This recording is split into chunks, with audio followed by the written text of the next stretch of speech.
Hello. All right, it started recording. Hello, my name is Maniose Pierre, and this is my presentation for SOP 3742 Summer 2021. And the article that I did my presentation on is called The Most Unsafe Workplace, the Parliament Australian Women Say.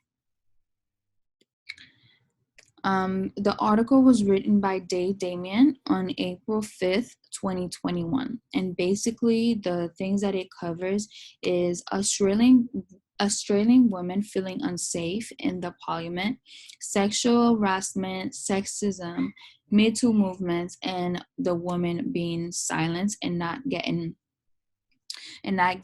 justice.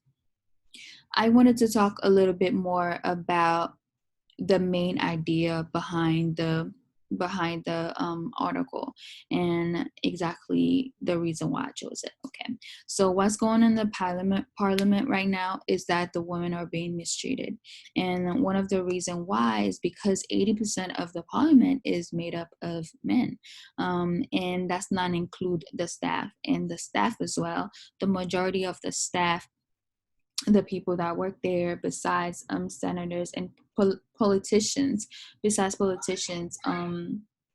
are men as well. And it was stated that several rape cases and harassment was reported from the parliament, and the women are being silenced, so there's no justice for them. Some of the victims and statements. So throughout the article, some of the women that was spoken about is Sarah Henson Young. So basically, she's a Green Party senator, and one day she said that her one of her rivals was shouting names of men that they said she used to sleep with just to show dominance, so that she just to show dominance, to throw off her game, basically. And afterwards, what ended up happening is just like she sued that person who did that, another senator, and that was pretty much it for that situation. And another person is Emma Hussar, a former member of the parliament. She said that men always behave badly in the parliament, and their young staff can't do nothing about it, basically, because even if they go and talk about it and say how they've been treated, nothing is being done for them. The main person who made a difference, one of the main people that made a difference, was Miss Higgins right there. Miss Higgins, her rape allegation shook the country, literally. And so basically the story behind that is one day Miss Higgins was out drinking with some friends, and she got offered a ride from a senior male colleague, and she accepted the ride to go home. And instead of going home, she was brought to the parliament, which was where she was raped. And she said that during the midsection while she's being raped, she woke up because, like I said, she was drinking. And she said she told him no and to stop, which he didn't. And then afterwards, she went to the police. And basically, she said they told her it's either she get justice or she keeps her job. So that kind of made her back away a little bit, so she dropped her charges. And then afterwards, she said that she felt like the government was silencing her, and she got mad because of it, and she went back to the police. And after the investigation, the only thing that happened was, after the investigation, a lot of other women was coming forward. That's where the Me Too movement started in the parliament, because Miss Higgins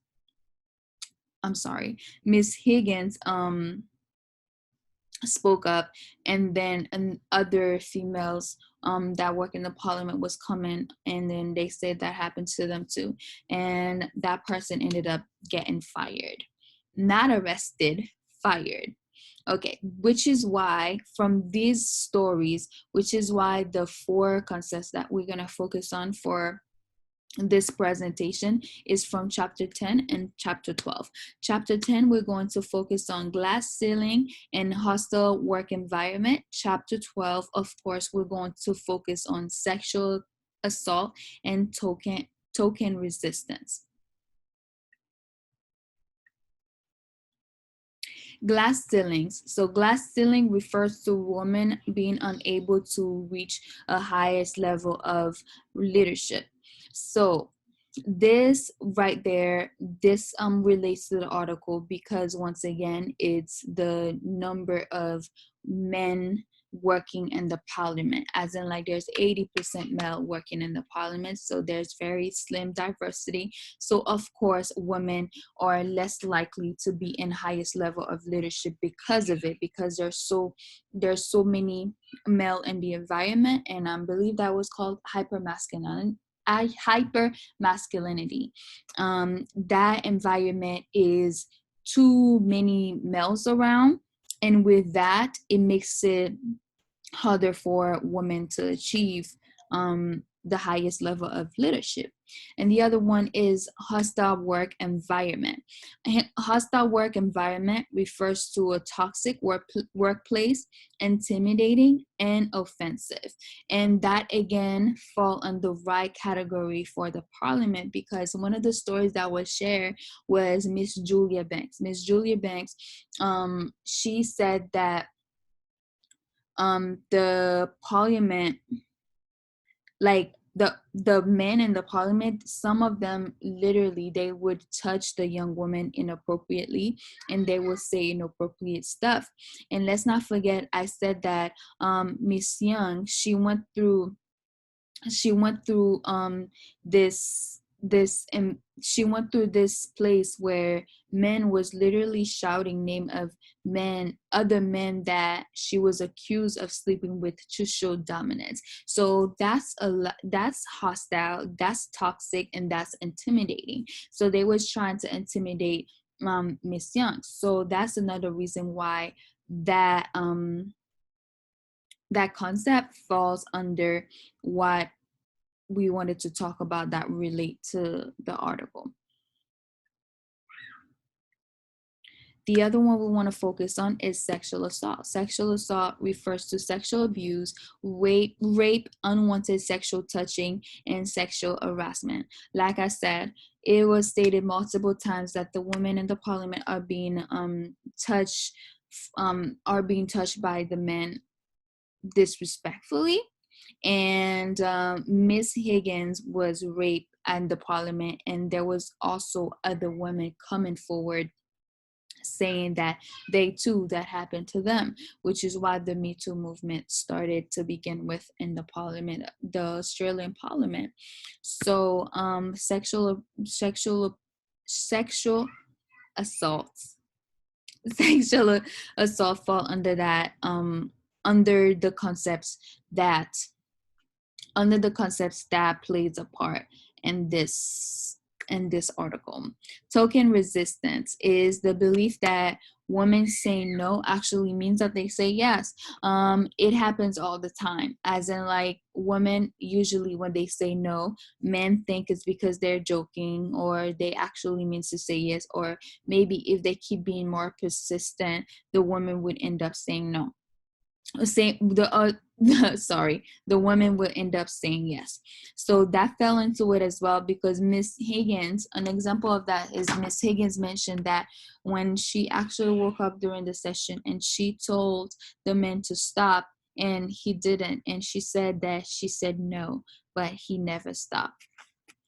So now, future considerations.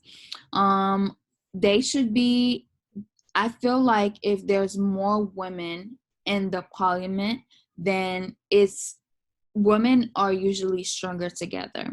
So the diversity needs to be a little bit more, because there's no diversity. It's 80% men, and there's barely women in the parliament. And alcohol shouldn't be allowed in the office, because it is said that the men in the parliament drink a lot, and that shouldn't be allowed, because alcohol in a place of work, that shouldn't mix together. And men should be count of men should be held accountable for how they treat their co-workers, especially women. And they should be I believe that they should be imprisoned after proven guilty for rape, not just lose their job. Like they should be in prison, they should go to jail, because it's more than assault. That person will be that scar, they will hold that scar with them forever. And I believe if they start treating that with more, if they punish people more for acting like that, then less people would be prone to act a certain way. So that's my presentation. Thank you. I hope you enjoy it.